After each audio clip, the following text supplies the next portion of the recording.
கவலை இல்லாம colour print பண்ணுங்க, அதுவும் மிக குறைஞ்ச விலையில. Epson eco tank printers. இது வெறும் ஃபேபுலஸ் இல்ல, இது டோட்டலி பிரிண்டபிளஸ். என் நெஞ்சில் குடியிருக்கும்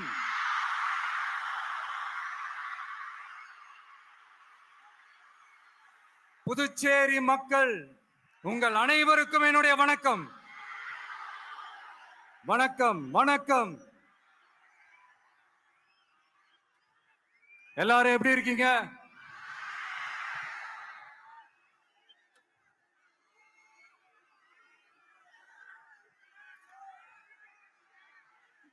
இந்த ஒன்றிய அரசுக்கு தான் தமிழ்நாடு ஒரு தனி மாநிலம், புதுச்சேரி ஒரு தனி யூனியன் பிரதேசம். அவங்களுக்கு தான் தமிழ்நாடு தனி, புதுச்சேரி தனி, இப்படி எல்லாம் இருப்பாங்க. ஆனா நமக்கெல்லாம் அப்படி கிடையாதுங்க. நாமெல்லாம் வேறு வேறு கிடையாது, நாம எல்லாரும் ஒண்ணுதான்.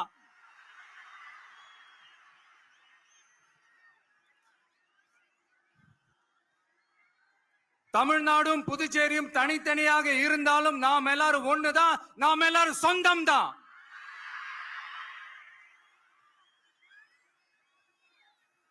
வேற வேற வீட்டுல, வேற வேற ஊர்ல, வேற நாட்டுல, வேற ஸ்டேட்ல இருக்கிறதுனால நாம் எல்லாரும் சொந்தங்கள் இல்லைன்னு ஆயிட முடியுமா? அது எப்படி முடியும்? இப்ப பாத்தீங்களா, ஒருத்தருக்கு ஒருத்தர் பார்த்துக்கும் போது அந்த பாச உணர்வு, அதுதாங்க, அது மட்டும்தான். அது இருந்துட்டாலே போதும், வேற எதுவுமே தேவையில்லை.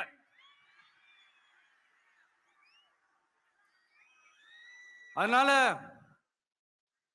தமிழ்நாடு, புதுச்சேரி, கேரளா, கர்நாடகா, ஆந்திரா மட்டும் இல்ல, உலகத்துல எந்த மூலையில நம்ம வகைரா இருந்தாலும் அவங்க எல்லாருமே நம்மளோட உயிர் தான், அவங்க எல்லாருமே நம்மளோட உறவு தான்.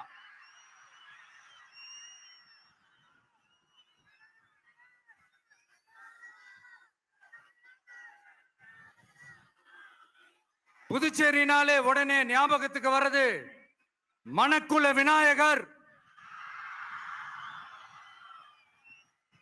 அரவிந்தர் ஆசிரமம், பில்லியனூர் மாதான் சொல்லி இவங்க எல்லாரும் ஞாபகத்துல வருவாங்க. அது மட்டும் இல்ல, மகாகவி பாரதியார் அவர்கள் இருந்த மண், பாவேந்தர் பாரதிதாசன் அவர்கள் பிறந்த மண். அது மாதிரி இன்னும் சிறப்புகளை அடுக்கிக்கிட்டே போலாம். ஆனா அரசியல்னு வந்துட்டா ஒரு முக்கியமான விஷயத்தை பத்தி நம்ம சொல்லி ஆகணும். புரட்சி தலைவர் எம்ஜிஆர் அவர்கள் தமிழ்நாட்டில் ஆட்சி அமைச்சாங்க.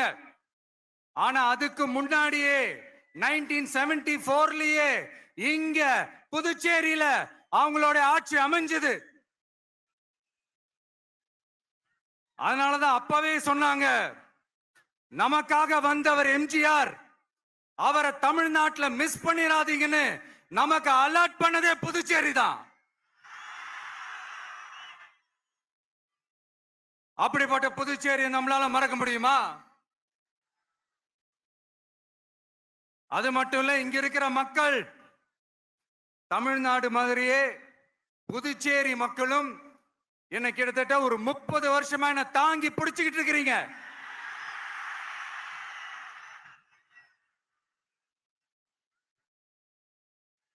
அதனால இந்த விஜய் தமிழ்நாட்டுக்கு மட்டும்தான் குரல் கொடுப்பான்னு நினைக்காதீங்க. அப்படி பண்ணாத தவறு புதுச்சேரி மக்களுக்கும் சேர்த்துதான் குரல் கொடுப்பான். அது என்னுடைய கடமையும் கூட. அதனாலதான் இங்க நீங்க ஃபேஸ் பண்ற பிரச்சனைகளை பத்தி இன்னைக்கு நான் பேசுறதுக்காக வந்திருக்கிறேன்.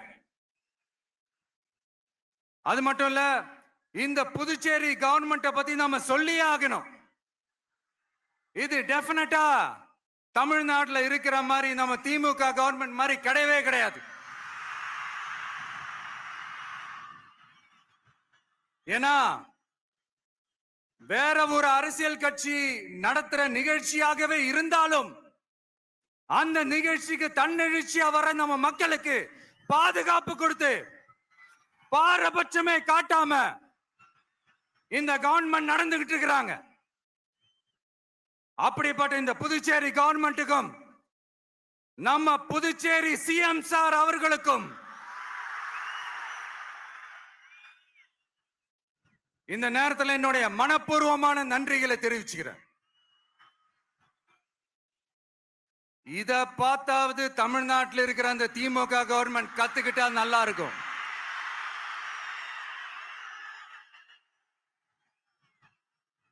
ஆனா அவங்க கத்துக்க மாட்டாங்க. பரவாயில்ல, வரப்போற எலெக்ஷன்ல 100% கத்துக்குவாங்க. அத நம்ம மக்கள் பார்த்துக்குவாங்க.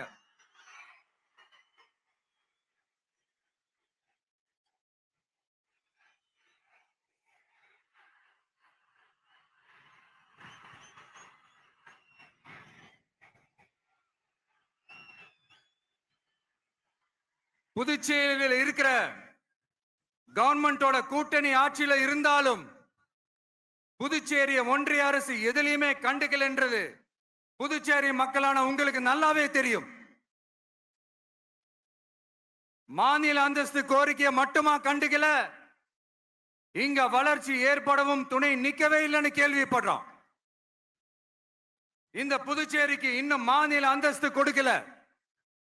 மாநில அந்தஸ்து வேணும்னு கேட்டு பல முறை சட்டசபையில தீர்மானம் போட்டு ஒன்றிய அரசுக்கு அனுப்பி வச்சுக்கிட்டே இருக்கிறாங்க. இந்த வருஷம் கூட மார்ச் மாசம் 27ஆம் தேதி 2025 அன்னைக்கு ஒரு தீர்மானம் போட்டாங்க. அது மாநில அந்தஸ்து வேணும்னு கேட்டு ஒன்றிய அரசுக்கு அனுப்புற 16வது தீர்மானம். புதுச்சேரி காரைக்கால் பகுதிகளில் மூடப்பட்ட 5 மில்கள், பல்வேறு தொழிற்சாலைகளை மீண்டும் திறக்கிறதுக்கு இதுவரைக்கும் ஒரு துரும்ப கூட கிள்ளி போடல. பல்லாயிரக்கணக்கான இளைஞர்களோட வேலை வாய்ப்புக்காக எதையுமே செய்யல. இங்க ஒரு ஐடி கம்பெனி உருவாகணும்ன்றது எண்ணமே இல்ல. அத பத்தி யார் பேசினாலும் அது அவங்க காதல விழவே விழல.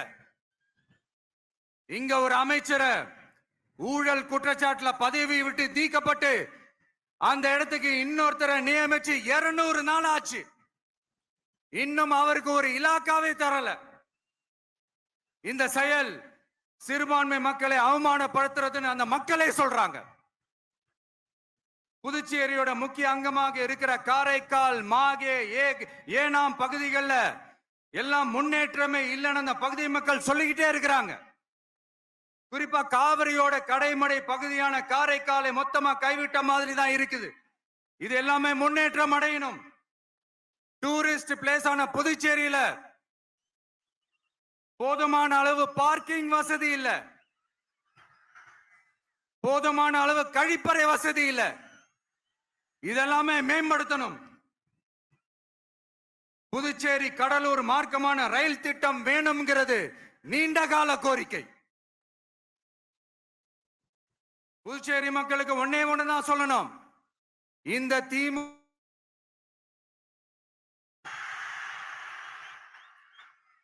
அவங்களுக்கு உங்களை நம்ப வச்சு ஏமாத்துறது தான் அவங்க வேலையே.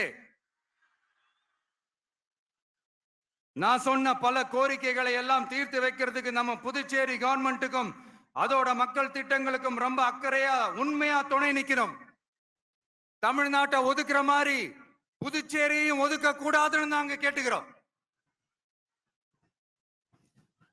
கிட்டத்தட்ட 20 லட்சம் பேர் வாழ்ற யூனியன் பிரதேசமான புதுச்சேரி மத்திய நிதி குழுவில் இடம்பெறவில்லை.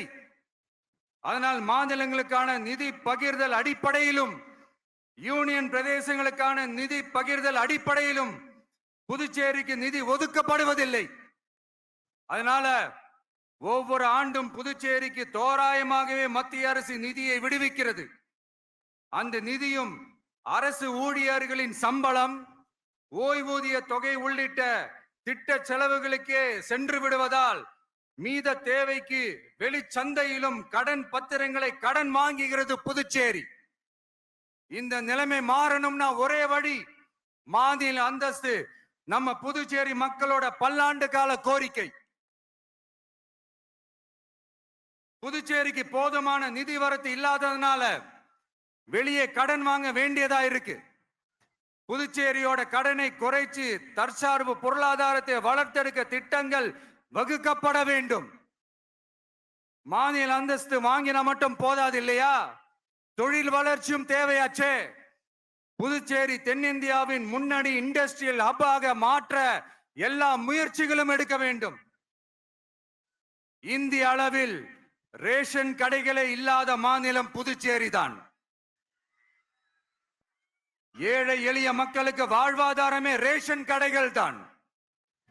மற்ற மாநிலங்கள்ல இருக்கிற மாதிரி இங்கேயும் அரிசி, சர்க்கரை, பருப்பு, கோதுமை, எண்ணெய்னு அனைத்து பொருட்களும் வழங்கும் முறை சீராக்கப்பட வேண்டும். கடைசியா மீன் பிடிக்க செல்லும் காரைக்கால் மீனவர்களை அடிக்கடி கைது செய்யும் இலங்கை கடற்படை அவர்களின் படகுகளையும் பறிமுதல் செய்து விடுகிறது. அதனால் நீண்ட போராட்டங்களுக்கு பிறகு அவர்கள் விடுவிக்கப்பட்டாலும் படகுகள் கிடைக்காததால் படு மோசமான நிலைக்கு தள்ளப்படுகின்றனர். இந்த நிலை மாற வேண்டும். நான் மறுபடியும் சொல்றேன், இந்த விஜய் புதுச்சேரி மக்களுக்காகவும் எப்பவும் துணை நிற்பான். வரப்போற புதுச்சேரி தேர்தல் களத்துல நம்மளுடைய தமிழக வெற்றி கழகத்தின் கொடி பட்டொளி வீசி பறக்கும். கான்பிடென்டா இருங்க, நல்லதே நடக்கும். வெற்றி நிச்சயம். மீண்டும் சந்திக்கும் வரை நன்றி, வணக்கம்.